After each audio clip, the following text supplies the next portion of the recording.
This is Hidden Killers Week in Review. A look back at the most prolific stories of the week. This is the Hidden Killers podcast with Tony Brueski. Featuring author, psychologist, and daily contributor, Siobhan Scott.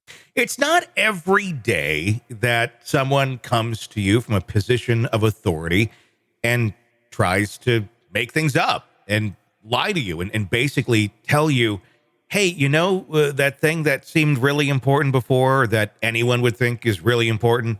Well, it's just not. It's not. Let's move on. It's not.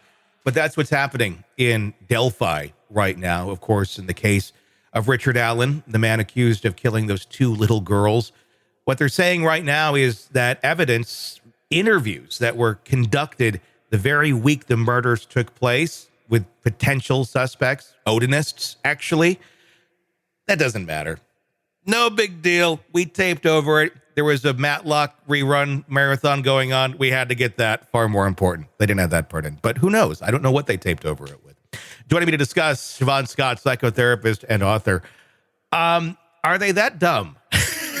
or are they living in, is it an echo chamber and a bubble going on there at Delphi in the prosecutor's office and with the police department and the judicial system, where everybody is just so entrenched in their way of thinking of everybody's out to get us. We are doing the right thing. This is all this was. To be able to say a statement like that key interviews with people early on in this investigation being taped over are not evidence at all related to this case. That's the quote.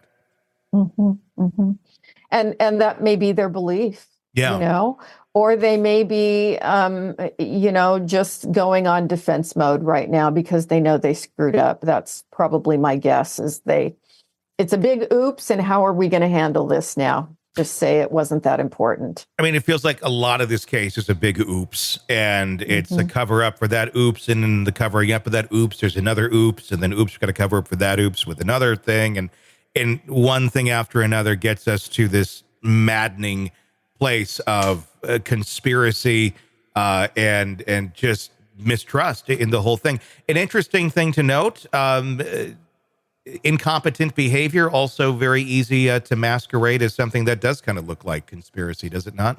Very true. Very true.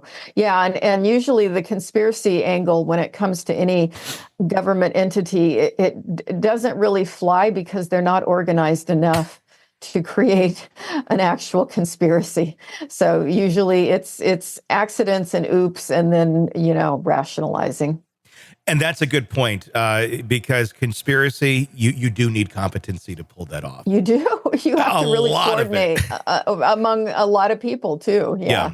So to actually pull off a conspiracy is a lot more difficult. But in a case like this, where you have, just so much attention onto it, to have all this evidence just be gone, it really, it paints a very dark picture. One of the points that they made to the defense, who were saying, we'd like to see that interview. Well, we got notes. Sure, you got notes, your notes from people that were already kind of questioning the accuracy of. You can also re-interview them. Let's talk about that for a moment. Re-interviewing these people who may have been suspects at one point in time, at least a person of interest to some level to be talked to by investigators early on. Now sitting them down and talking to them 7-8 years later, how different of a conversation would that likely be? I think it would be a very different conversation, particularly with all the press that obviously they're going to be aware of at this point. So if they have been, let's, take this unusual position that they were involved in some way. Well, they've got plenty of time now to think about how they would present a story to, cover their tracks if they were. I'm still not at all convinced that this is an Odinist, ritualistic murder for a lot of reasons. Oh, sure.